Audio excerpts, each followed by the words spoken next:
এরকম পাগল রিপোর্টার আমরা অনেক দেখেছি, আর আপনারাও খুব ভালোভাবে জানেন যে কোনো কারণ ছাড়া কোনো রিপোর্টার এরকম ফালতু প্রশ্ন করবে না। তো তোমার কি মনে হচ্ছে ওরা দুজন কোনো রিপোর্টার ছিল না? হতে পারে। ওরা যখন ভিতরে ঢুকেছিল তখন তোমরা গেটের সামনে ডিউটি করছিলে, তো ওদের দেখেছিলে তোমরা? গেটের বাইরে সিসিটিভি ক্যামেরা লাগানো আছে, নিশ্চয়ই ভেতরে আসলে দেখা যাবে। স্যার ওদের এন্ট্রি রেজিস্টারেও আছে, যদি আপনি বলেন তো নিয়ে আসবো। এতে বলার কি আছে, তাড়াতাড়ি গিয়ে নিয়ে এসো, যাও তাড়াতাড়ি। অভিজিৎ, এই লোকটার পকেটে না কোনো আইডি আছে না কোনো মোবাইল আছে, পকেট খালি। আর দ্বিতীয় কথা হলো, এর মাথায় গুলি লেগেছে পেছন থেকে, আর ডাইরেকশন দেখে মনে হচ্ছে যে গুলি ভেতর থেকে চলেছে। সব জায়গা খুঁজে নিয়েছি স্যার, কোথাও কিচ্ছু নেই।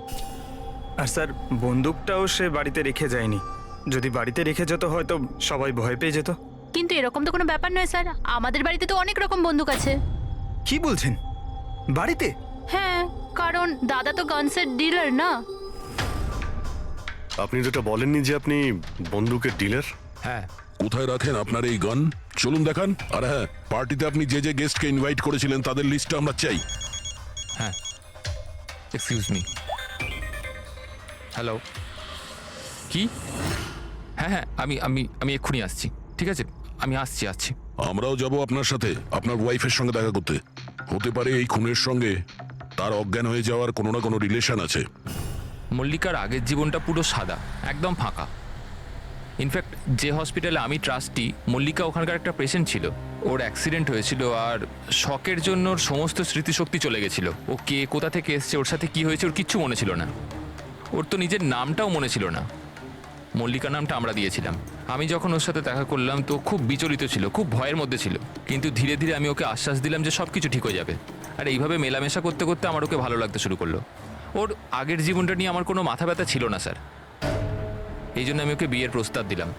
কিন্তু স্যার, যবে থেকে মল্লিকা আমার জীবনে এসছে, ওর জীবনটা বিপদের মধ্যে পড়ে গেছে। তার মানে কি বলতে চাইছেন আপনি? স্যার, আগের সপ্তাহে আমরা সিটি স্কোয়ার মলে গেছিলাম।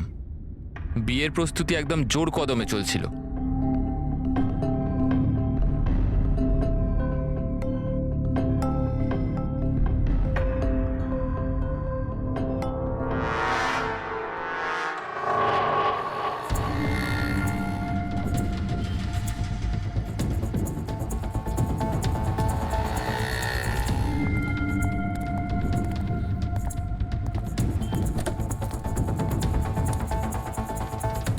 ম্যাডাম, মনে হচ্ছে আমি আপনাকে আগে কোথাও দেখেছি। আমায়? চিনতে পারলেন না আমাকে?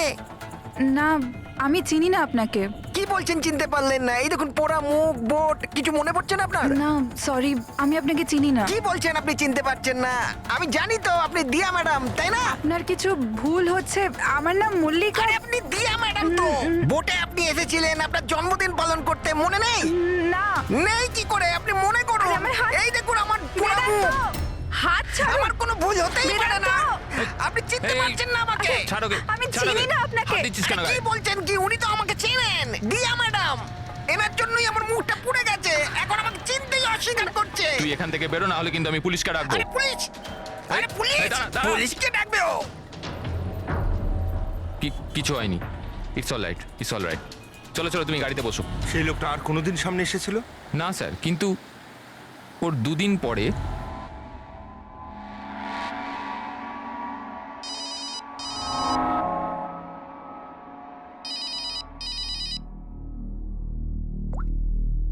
হ্যালো, কেমন আছো সোনিয়া?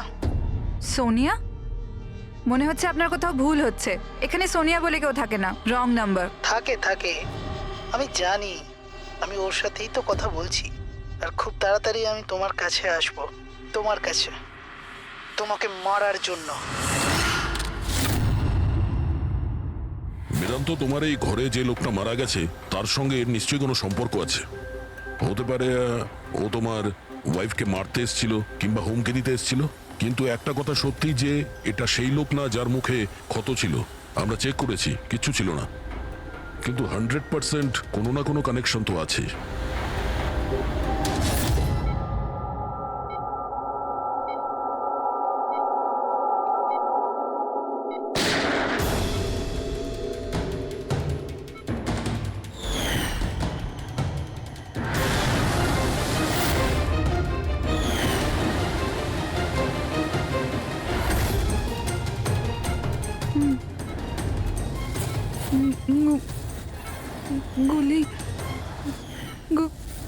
গুলি না না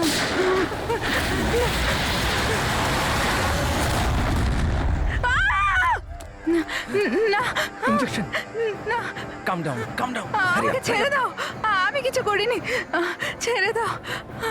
Mallika, are you alright? Relax, তুমি হসপিটালে আছো, একদম সেফ আছো। মল্লিকা, মল্লিকা, মল্লিকা কেমন আছো তুমি? হ্যাঁ, ও গড, কেমন, ঠিক আছো তো তুমি? ঠিক আছো?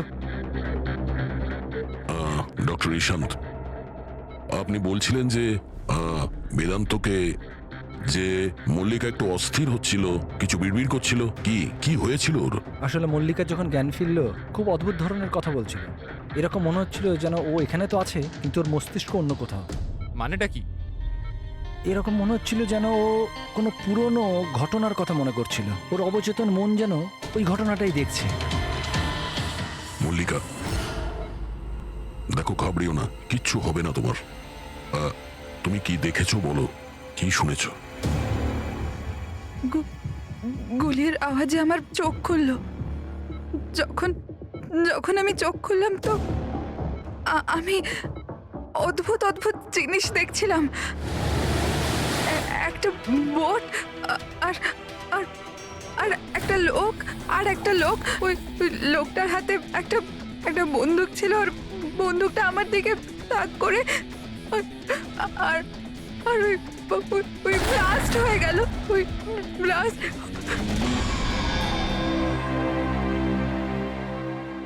ডাক্তারবাবু,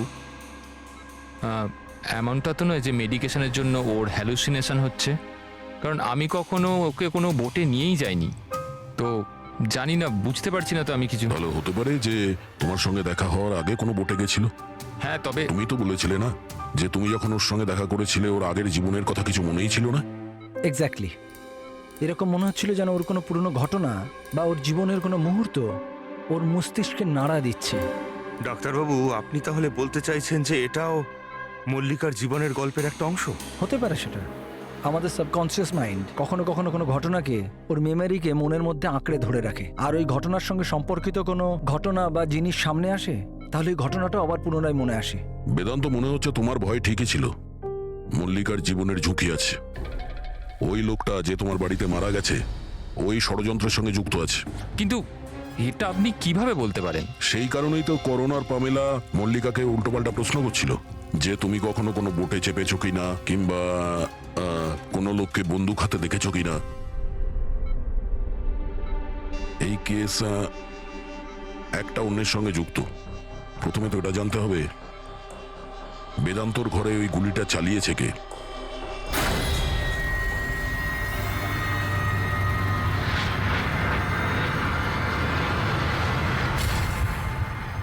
স্যার, এগুলো লিগ্যাল ডকুমেন্ট আর লাইসেন্স সব আমাদের কাছে আছে। আচ্ছা, এখানে এই রুমে কারা কারা আসতে পারে? এখানে বেদান্ত স্যার, মল্লিকা বৌদি আর শায়লা ম্যাডাম ওনার বন্ধু আসতে পারে। অদ্ভুত তো, এখানে তো সবাই আসতে পারে। অনেকে এখানে আসতো, তার মানে তো যে কেউ বন্দুক নিয়ে এখান থেকে ইউজ করতে পারে। স্যার, হ্যাঁ স্যার, এরা দুজন রিপোর্টার সেজে এসেছিল, সিসিটিভি ফুটেজে ধরা পড়েছে। মিডিয়া অফিসগুলো থেকে খোঁজ নিয়ে জানতে পারলাম যে এরা কোনো অফিসেই কাজ করে না। নকল রিপোর্টার? ঠিক আছে, এদের ব্যাপারে খোঁজ নাও আর এখানকার সমস্ত বন্দুক বাজেয়াপ্ত করো।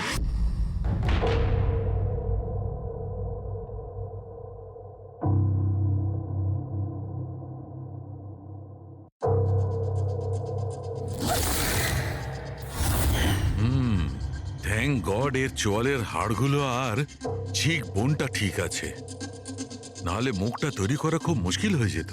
বেশিরভাগ খুলিটা তো ভেঙে চৌচির হয়ে গেছে। যাই হোক, এই হাড়গুলো দিয়ে তো মুখটা বানানো যেতে পারে।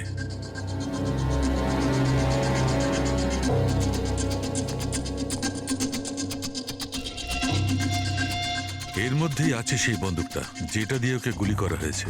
জানতে হবে প্রথমে এর মুখটা তো আগে তৈরি করি।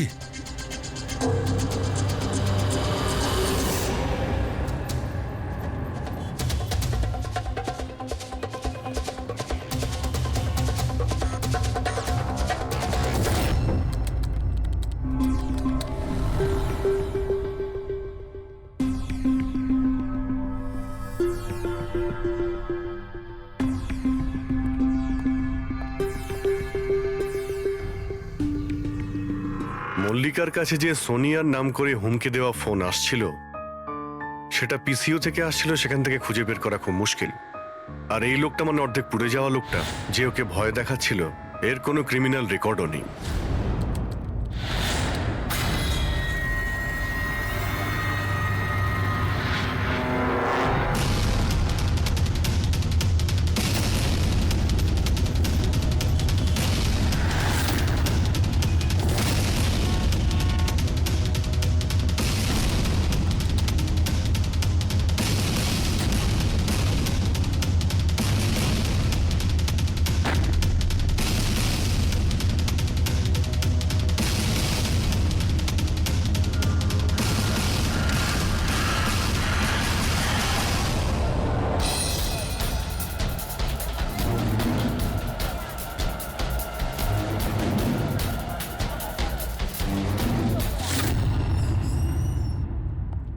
শুনুন,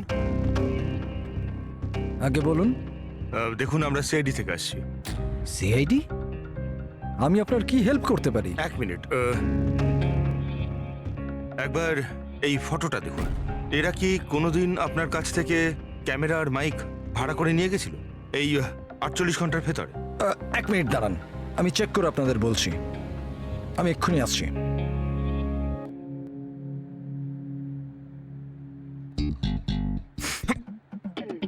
কি হয়েছে? আরে ধরিস না, খারাপ হয়ে যাবে। কিচ্ছু হবে না। আরে ওগুলো তো দেওয়ালে এমনিই টাঙানো রয়েছে। কি ফ্রেডি স্যার? আগে হ্যাঁ, এ করণ আর পামেলা, এরা 48 ঘন্টা আগে আমাদের এখান থেকেই মাইক আর ক্যামেরা ভাড়া করেছিল।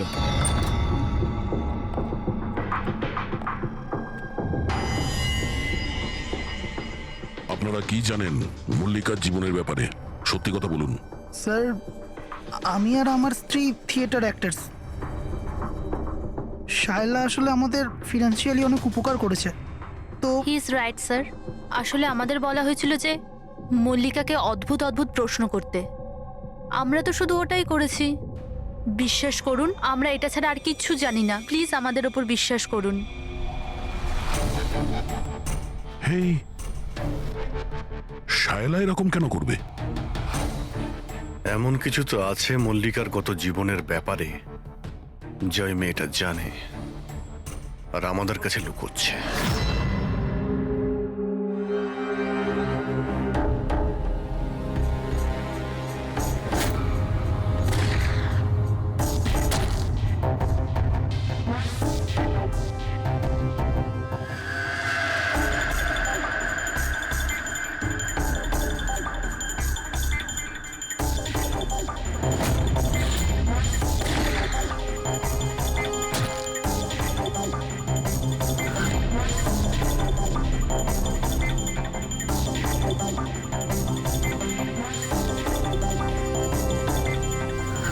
তাহলে এইটা হচ্ছে ওর মুখ।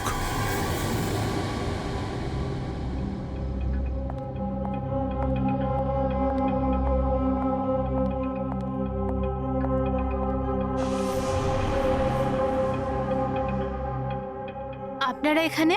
দাদা বৌদি তো নেই বাড়িতে, ওরা হসপিটালে গেছে চেক আপের জন্য। হ্যাঁ, সেটা আমরা জানি। ওনাদের সাথে নয়, আমরা তোমার সাথে কথা বলতে চাই। আমার সাথে? একে চেনো? না স্যার।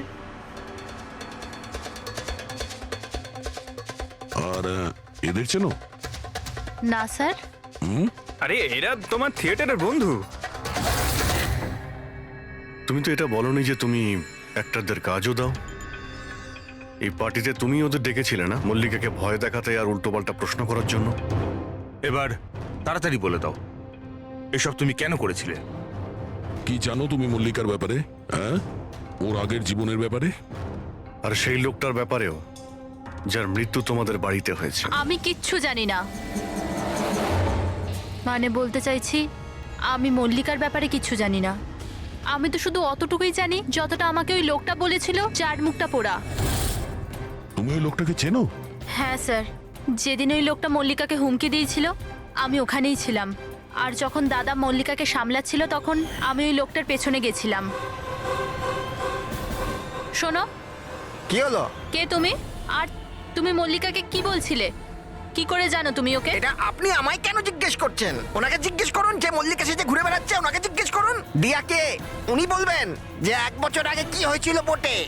হ্যাঁ, এই দেখুন, এই সব কিছু ওর পরিণাম। হ্যাঁ, আমাকে জিজ্ঞেস করছে কে মল্লিকা। আমার মল্লিকাকে নিয়ে কোনো চিন্তা নেই, কিন্তু আমি শুধু আমার দাদাকে নিয়ে চিন্তিত। আর আমি চাই না ওই পাগল মেয়েটার জন্য আমার দাদাকে হারিয়ে ফেলি। স্যার, এর থেকে বেশি আমি কিচ্ছু জানি না, সত্যি বলছি। স্যার, তার মানে এটা তো ডেড এন্ড। ঠিক আছে, আপনি যান।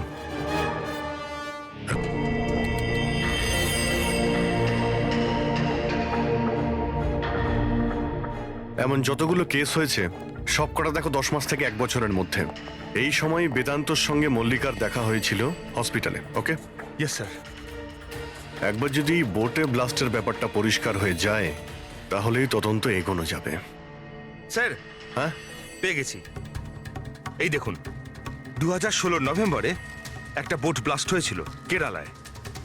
স্যার, ওই বোটে 4 জন ছিল, হাজব্যান্ড ওয়াইফ, ওনাদের মেয়ে দিয়া, আর ওই বোটের মাঝি। বম ব্লাস্টের জন্য স্যার সবাই মারা গেছিল, শুধু ওই মাঝি ছাড়া। স্যার, এ তো মল্লিকা। মল্লিকা, দিয়া, এর ফ্যামিলি তার কে কে আছে? স্যার, মাথুর ফ্যামিলিতে 4 জন মেম্বার, হাজব্যান্ড ওয়াইফ, ওদের মেয়ে দিয়া, আর ওর ভাই রতন। 1 মিনিট স্যার, এই যে এটা ওর ফটো, রতনের। এটা তো সেই লোকটা যার মৃত্যুটা গুলি লেগে হয়েছে বেদান্তর বাড়িতে। কিন্তু স্যার, গুলিটা মারলো কে? এখন এই সব প্রশ্নের উত্তর কেরালাতে গেলেই জানতে পারা যাবে।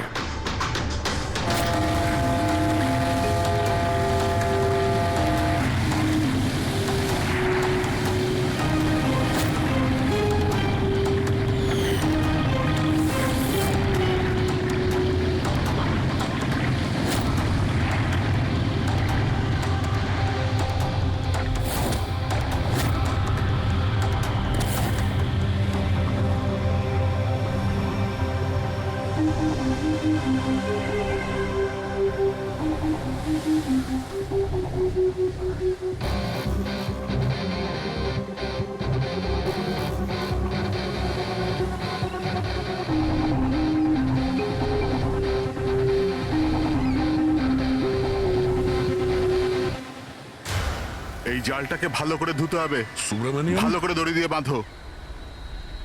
আগে আপনি সুব্রমণিয়াম? হ্যাঁ, সিআইডি, মুম্বাই। 1 বছর আগে ডিসেম্বর 2016-তে আপনার বোটে ব্লাস্ট হয়েছিল, সেই ব্যাপারে জানতে এসেছি। তাতে একজন পুরুষ আর একজন মহিলা মারা গেছিল, আর ওর মেয়েটা হারিয়ে যায়। আপনার বোটের মাঝিও তো ছিল ওতে। মাঝি? হ্যাঁ, আপনার বোটের মাঝি তো ওই বোটেই ছিল। হ্যাঁ স্যার, মাঝিও ছিল।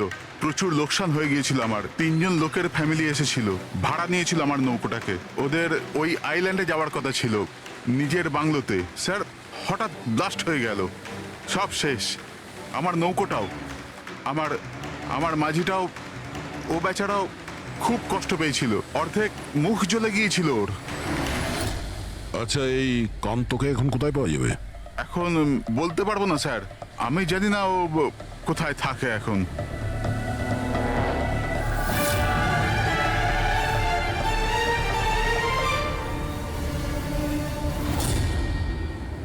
ইশারা কাকে করছিলেন? ইশারা? হ্যাঁ? ও স্যার, কে ওদিকে? স্যার, আমার স্যার।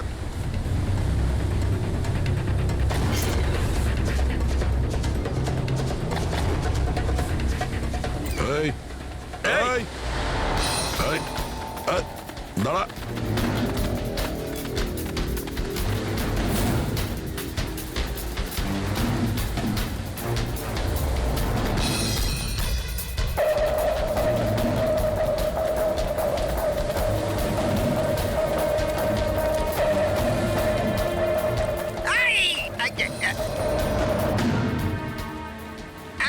ছেড়ে দিন আমায়, ছেড়ে দিন আমায়, মুখটা ছেড়ে তো দিন। দেখা। তুমি, হ্যাঁ, তুমি মল্লিকাকে মারতে চেয়েছিলে, হ্যাঁ, আর রতনকে মারার জন্য বেদান্ত ম্যানসনে ঢুকে গেছিলে, তাই তো? এই, আবার যাবো। আর ওখান থেকে পালিয়ে এখানে চলে এসছো লুকানোর জন্য? না কেন করেছো তুমি এটা, বলো? না না স্যার, আমি কাউকে খুন করিনি। আমি লুকোনোর জন্য পালাচ্ছি না, আমার প্রাণ বাঁচানোর জন্য পালাচ্ছিলাম। আচ্ছা, রতন মরে যাওয়ার পর আমাকে এখানে আসতেই হলো। আপনারা এখনো বুঝতে পারলেন না? ওই মল্লিকা পুরোপুরি পাগল। ও মল্লিকা বিপদে নেই, দিয়া নিজেই বিপদ। কি বাজে কথা বলছো? হ্যাঁ, ওই বেচারি তো অসুস্থ, আর তুমি ওকে সবসময় বিরক্ত করছিলে। না স্যার, ওই মেয়েটা আপনাদের বোকা বানাচ্ছে। বোটে কি হয়েছিল আমি আপনাকে জানাচ্ছি।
রিয়া, তাড়াতাড়ি এসো, তাড়াতাড়ি এসো, নাহলে কেবিনে আবার বন্ধ করতে হবে আগের মতো।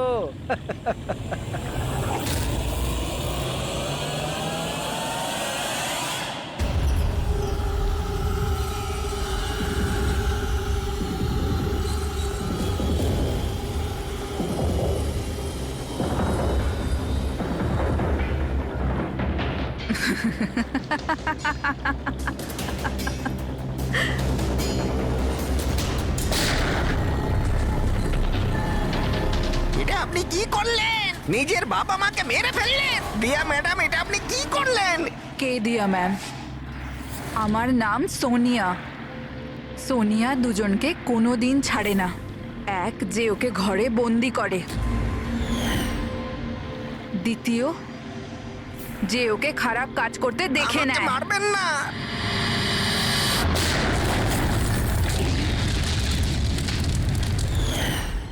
আমি তো বেঁচে গেলাম, কিন্তু বোটটা জ্বলে যাওয়ায় আমার মুখটাই জ্বলে গেল। তারপর আমি রতনের সাথে দেখা করতে যাই, যে এই বোটের বুকিং করেছিল।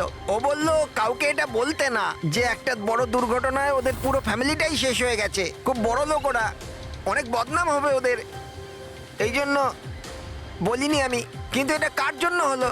ওই মাথুর বাবুর মেয়ে দিয়া, ওর পাগলামির জন্য। পাগলামো? হ্যাঁ, দিয়া, যাকে আপনারা মল্লিকা ভাবেন না, ওর দ্বিতীয় রূপ সোনিয়া। ওর ভেতরে একটা ভয়ঙ্কর পাগল খুনি বাস করছে। স্যার, তার মানে স্প্লিট পার্সোনালিটি? যদি এ সত্যি কথাই বলে, তাহলে তো আমাদের আগে এটা জানতে হবে যে দিয়ার ভেতরে সোনিয়া ও রতনের খুন করেছে কিনা। আর যদি করে থাকে, তাহলে দিয়ার ভেতরে সোনিয়াকে যে কোনোভাবেই জাগাতে হবে।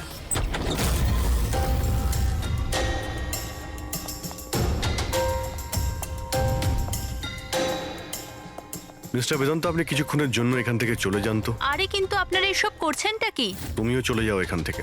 কিন্তু কিছু বলুন তো, ব্যাপারটা কি? সবকিছু বলবো, আপনি আগে এখান থেকে চলে যান প্লিজ। যান যান বাইরে। যান, তুমিও যাও। না না, আপনি না, আপনি ওখানে বসুন। স্যার, আপনি বসুন ওখানে। বেদান্ত, চলুন বসুন ওখানে। কি হয়েছে স্যার? সব ঠিক আছে? কিছু হয়নি, এবার হবে। আজকের পর থেকে না আপনি বেদান্তর সঙ্গে দেখা করবেন, আর না ওর বোনের সঙ্গে। শুধুমাত্র এদের দুজনের সঙ্গেই না, তুমি কারোর সঙ্গে দেখা করবে না। হ্যাঁ, কিন্তু কিন্তু বাদ দাও। একটা কথা পরিষ্কার করে শুনে রাখো সোনিয়া, না তুমি কারোর সঙ্গে দেখা করবে, আর না কারোর সঙ্গে কথা বলবে। আর আমাদের পারমিশন ছাড়া তুমি এই বাড়ি থেকে এক পাও বাইরে রাখবে না। এই বাড়িতে তুমি বন্দি। সোনিয়া, কেন কেন কেন যাব না? যাব, নিশ্চয়ই যাব, যাব। এইভাবে কথা বলবে না, আমি যাবই। তুমি কোথাও যাবে না। তুমি এইভাবে কথা বলবে না। বাইরে যাওয়া তো দূরের কথা, এই জলটা এখানে রাখা রইলো। আমাদের পারমিশন ছাড়া তুমি এই জলটাও খেতে পারবো না, বুঝেছো?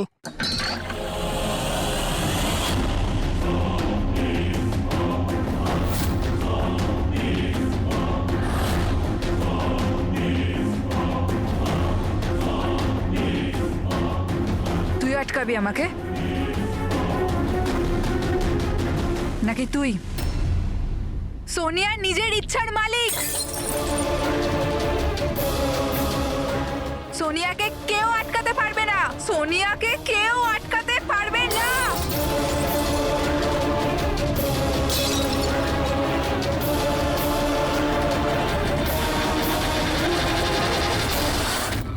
কাউকে ছাড়বো না, কাউকে ছাড়বো না আমি। ছাড়ো, ছাড়ো, ছাড়ো। এদিকে চুপ করে বসো। না, না, কিচ্ছু করতে পারবে না তোমরা, কিচ্ছু করতে পারবে না। সোনিয়া থাকতে দিয়ার কেউ কিচ্ছু করতে পারবে না, কিচ্ছু করতে পারবে না।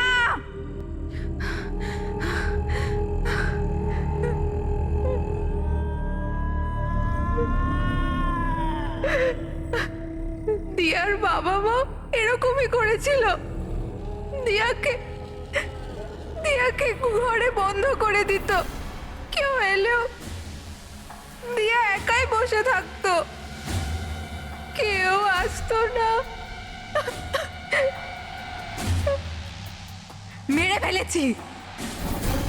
মেরে ফেলেছি আমি দিয়ার বাবা মাকে। তোমাদেরও মেরে দেব, তোমাদের সবাইকে মেরে দেব। কে তুমি? তোমার আসল পরিচয় কি?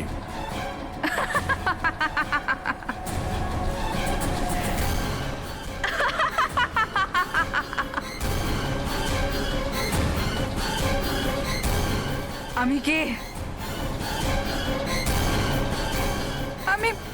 আমি দিয়া, আমাকে বাঁচাও। আমি দিয়া, প্লিজ আমাকে বাঁচাও, প্লিজ। রতনকে তুমি মেরেছো না? হ্যাঁ, যাতে ও বেদান্ত আর শায়লাকে তোমার আসল পরিচয় না দেয়, তাই তো? এটা কি বলছেন স্যার? রতন এখানে এসেছিল? রতনের ডেথ কি এই বাড়িতেই হয়েছিল? আমার বাড়িতে রতনের ডেথ হয়েছে? ভালো হয়েছে, খুব বিরক্ত করতো আমাকেও। যদি আমি ওকে গুলি মারতে পারতাম কত মজা হতো। সবাই মরে যেত আমারই হাতে, তোমাদের সবাইকে আমি মেরে ফেলবো।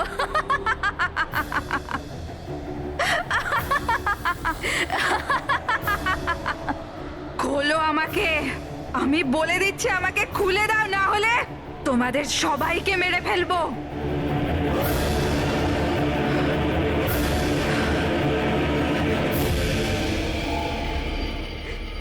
ছেড়ে দাও না দিয়াকে, প্লিজ প্লিজ আমায় ছেড়ে দাও। আমি কিচ্ছু জানি না।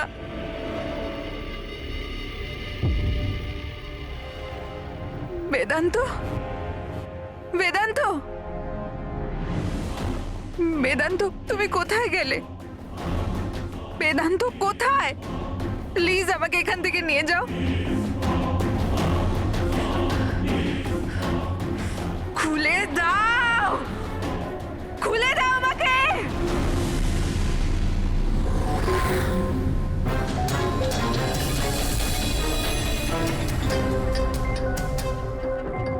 এই হচ্ছে সেই বন্দুক যেটা থেকে গুলি করা হয়েছে। এবার অভিজিৎ, তুমি এক কাজ করো, এই বন্দুকটা নাও, আর ওই সেকেন্ড ফ্লোরে যে উইন্ডোটা আছে ওখানে গিয়ে একে গুলি করো। ওখান থেকে? Come on go. আরে স্যার, এটা 9mm বন্দুক। যদি আমি জানালা থেকে দাঁড়িয়েও এই ডামিকে গুলি করি তাহলে গুলিটা ডামি পর্যন্ত পৌঁছানোর আগেই নিচে পড়ে যাবে। রেঞ্জ খুবই কম হয়, এর গুলি লাগবেই না। আচ্ছা, ওর গুলিটা লাগবেই না। না। ওকে, এর গুলিটা যদি ওখান থেকে না লাগে তাহলে দয়া দয়া তুমি এক কাজ করো, তুমি এখান থেকে 7-8 ফুট দূর থেকে একে গুলি করো। Come on.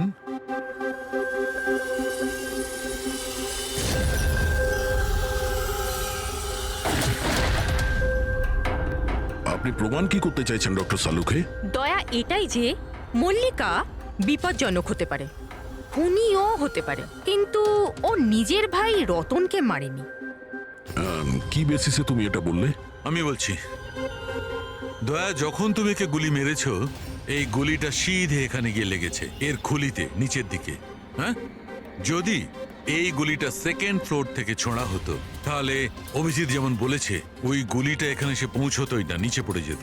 আর মনে করো যদি ওটা খুব পাওয়ারফুল গান হয়, গুলি একে লেগেও যায়, তাহলে গুলিটা এর ওপর থেকে নিচের দিকে লাগতো, কারণ গুলিটা এইভাবে আসতো এই ওপর থেকে নিচের দিকে। কিন্তু আমি যে ক্ষতটা পেয়েছি ওটা একদম সিধে গেছে, সিধে। সেই জন্য মল্লিকা এই গুলিটা চালায়নি। স্যার, কিন্তু যদি মল্লিকা গুলি না চালায় তাহলে কে চালালো? এই গুলিটা যেই চালিয়ে থাকুক ও এখানেই ছিল, এই গ্রাউন্ড ফ্লোরে, এরই আশেপাশে। তার মানে স্যার ও পার্টিতে উপস্থিত ছিল। আর যখন পার্টিতে ছিল তাহলে পার্টির জামা কাপড় পরেছিল।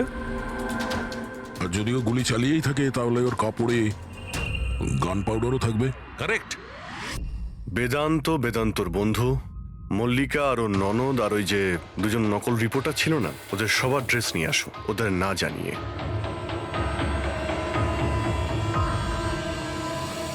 আমাদের কাছে এটা একটা অদ্ভুত কেস ছিল। শুরুতে আমরা বুঝতেই পারছিলাম না যে খুনি আসলে কে, কিন্তু কথায় আছে না, সত্য কোনোদিনও গোপন থাকে না। ও মল্লিকাকে হুমকি দিয়েছিল, ভয় দেখিয়েছিল, এটা সত্যি। আর 1 বছর আগে মল্লিকা ওর বাবা মাকে খুন করেছিল, এটাও সত্যি। কিন্তু মল্লিকার ভাইয়ের খুন না মল্লিকা করেছে আর না নৌকো চালক করেছে।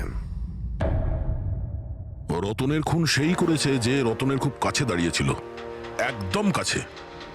আর সে শুরু থেকেই আমাদের চক্রব্যূহতে ফাঁসিয়ে রেখে দিয়েছিল, আর আমরা ঘুরেই যাচ্ছিলাম। শেষ পর্যন্ত সে তারই চক্রব্যূহতে ফেসে যায়। ও আমাদের অনেক মিথ্যে কথা বলেছে, অনেক মিথ্যে, কিন্তু সত্যি বেশি দিন গোপন থাকে না। বেদান্ত, তুমি আমাদের অনেক মিথ্যে বলেছ, কিন্তু তোমার এই ড্রেস সত্যিটা বলে দিয়েছে। আমরা তোমার জামার থেকে গান পাউডার পেয়েছি।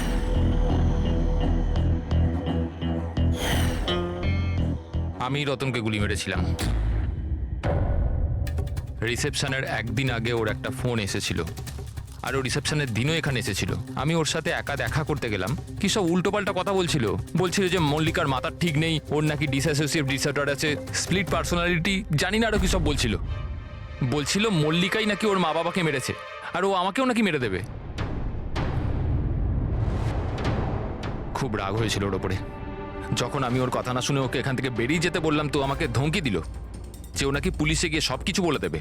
ও তো ভয় পাচ্ছিল যাতে মল্লিকা না ওর খুন করে দেয়। তারপরে খুব অদ্ভুত কথা বলছিল যে মল্লিকা পাগল হয়ে গেছে, জোরে জোরে চিল্লাতে শুরু করে দিল। বলছিল যে মল্লিকাকে ঘরের ভেতর আটকে রাখো, না হলে সবাইকে মেরে দেবে। আমি ওর কথা শুনলাম না, আর ওকে বললাম যে ও যেন ওখানেই দাঁড়ায়।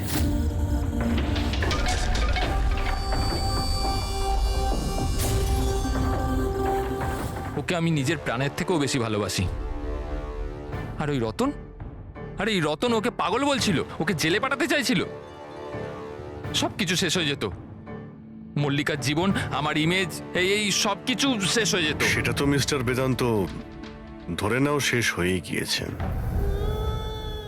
আর তুমি এটা কি করে ভাবলে যে তুমি কারো খুন করে দেবে আর তোমার জীবন আর ইমেজ ঠিক থাকবে? হ্যাঁ, মল্লিকা ওরফে দিয়া এই অপরাধ অজান্তে করেছে, সজ্ঞানে করেনি। কিন্তু তুমি সবকিছু জেনে এই অপরাধ করেছো। সেই জন্য মল্লিকা যাবে অ্যাসাইলামে আর তুমি যাবে গরাদের ভিতরে।